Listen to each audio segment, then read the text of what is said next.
Well, that does it. I'm off to my island sanctuary. This patch is seriously huge. So hey guys, and welcome to the super condensed summary of all of the live letter from the producer part 72 information, bringing all of the juiciest details for the content coming in patch 6.2, which will be released on Tuesday, August 23rd, so a little bit under 2 weeks from now. The live letter started out with the trailer with some of the most genuinely amazing music I've heard, yet another serve after the absolute banger of the Alliance raid. I won't go over it in this video, but to say the least, this trailer was stunning and it just served everything that you could want. The visuals, the hype, it delivered everything. As is standard, there's going to be more MSQ, which will also introduce a brand new dungeon called the Fell Court of Troya, which is going to have, in my opinion at least, absolute beast aesthetics. I absolutely adore this aesthetic. It's fantastic. There's also going to be a brand new extreme trial, currently not announced, that is also, interestingly enough, tied to the MSQ this time as well. That's interesting to see after the third. Older MSQ content was also expanded upon with larger duty support assistance for players, including reworking Thornmarch, the Moogle King's Trial, and the Steps of Faith to be solo. Also, the dragon looks far more dynamic this time.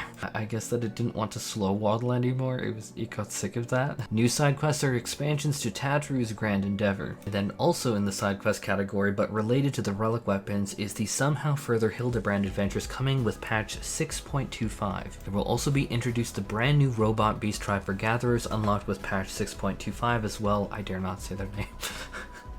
I hate that I can't say their name, but I'm not gonna dare.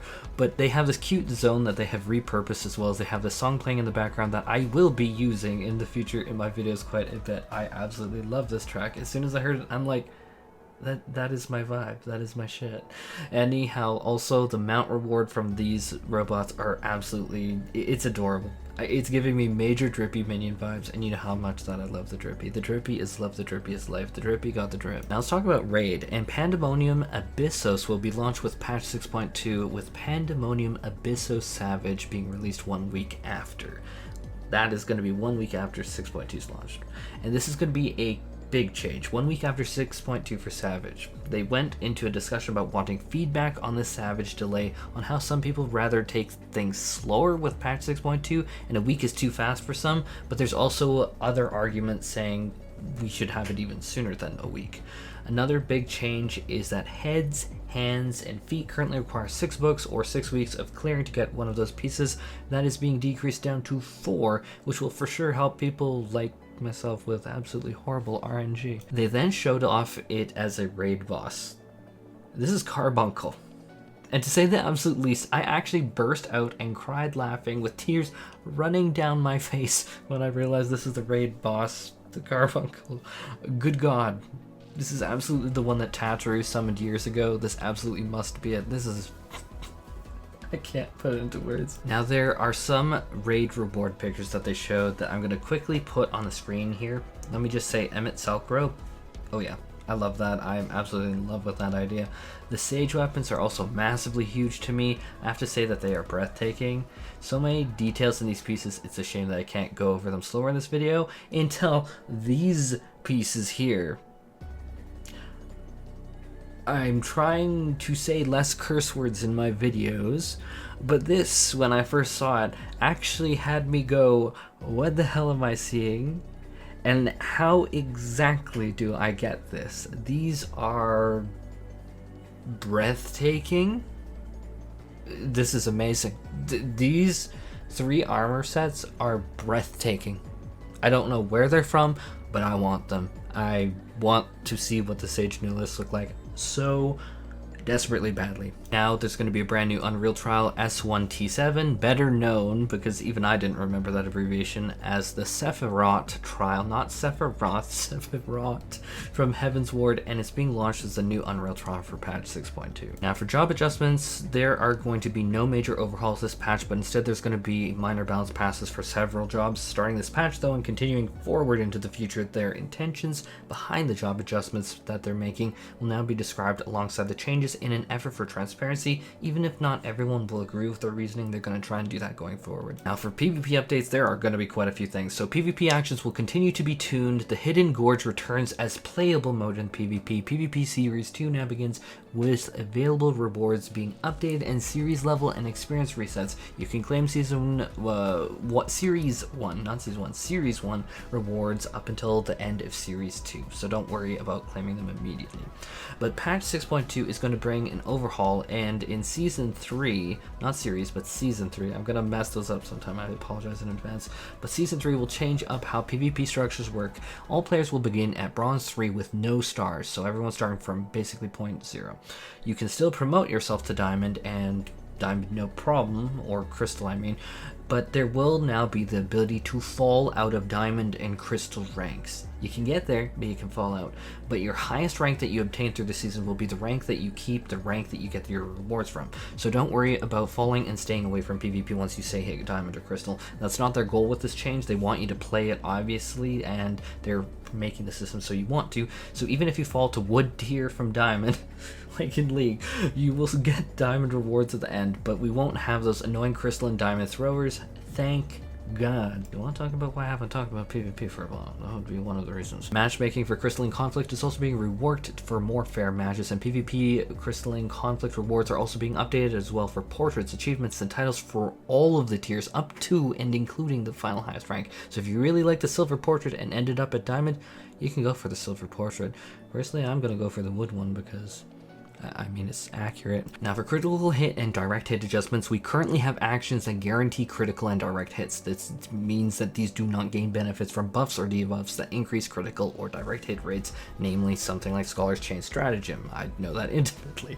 Going forward, these abilities will benefit from these buffs with increased damage to make up for this. This is great news for Warrior, Machinist, Samurai to say the absolute least. Obviously there's a few others in there. To continue this path, actions that guarantee direct hits, not critical hits, direct hits, do not benefit from direct hit rate attribute at all. Direct hit rate has always been a flat bonus, unlike critical hit, where critical hit increased both the critical hit rate and the strength of the critical hits that you do land. Direct hit guaranteed skills will now scale in terms of damage with the direct hit attribute. Island Sanctuary content is actually often its own dedicated video because people wanted me to make a more deep, in-depth, condensed summary of specifically that content, and so please check that video out. That will be in the description and the pinned comment. It definitely looks absolutely fantastic. Genuinely, this is going to be amazing content. I'm actually very excited. Variant dungeons are introduced as level 90 dungeon content that has no role restrictions, can allow job changes in the dungeon, and the strength of enemies is determined by the size of your party. You can take many varying paths through the dungeons for the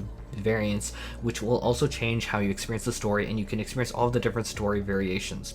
The first dungeon is called the Sildin Subterrane, where you can explore the dungeon alongside Nanamo ul Namo.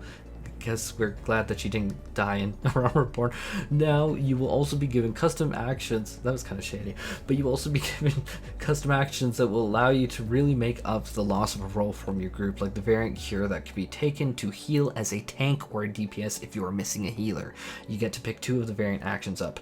Now for Criterion dungeons, they're being introduced initially with a Sildin Subterrane and another Sildin Subterrane Savage, which are going to be higher difficulty by default, not as casual, and are for the not savage version. You can do matchmaking, but you still will need a group of 4 people. Restricted revives are allowed as well as the custom actions. Now for the savage mode, enemies revive after party KO. There's an enrage timer where the longer you take, the stronger the enemies get, and all methods of resurrection and variant actions are not allowed. So severely more punishing, and I am very much looking forward to that. Asking for harder dungeons for years, I'm so glad. For miscellaneous roundup, first up is adventure plates are going to be officially released with a host of new features. We're getting a brand new main tombstone type, new crafting gear, new combo sequence is now going to be added into the actions list for people to view. Most important though is that we have the ability to request repairs from other players outside and outside of the duty. This is actually going to be a game changer because few things suck more than progging raid and then gear breaks inside of the raid. Just make sure that I pack more dark matter to repair for people just in case. And then on the note of big deals, the Glamour Dresser capacity has been doubled from 400 items to 800, which I'm actually going to be very excited about, to say the least. Sure, I'm going to actually fill it within the first day, but regardless, it's going to help me out so much, as well as others, I'm sure.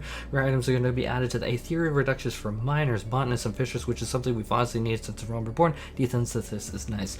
Now, last Misc item is that they have been working on preparations for the patch 6.7.0. I mean, God, I'm still in Shadowbringers graphics update, which includes them working on optimizing the graphics processing as well as introducing a brand new dynamic resolution for PlayStation, which automatically changes 3D graphics according to the GPU usage of the machine, allows the frame rate to be prioritized when needed over resolution. Of course, housing items. Yeah, take care, everyone. I'm actually so excited for this patch. I love y'all. Be safe, and I'm going through some rough real life stuff, so I'm peacing out. See ya.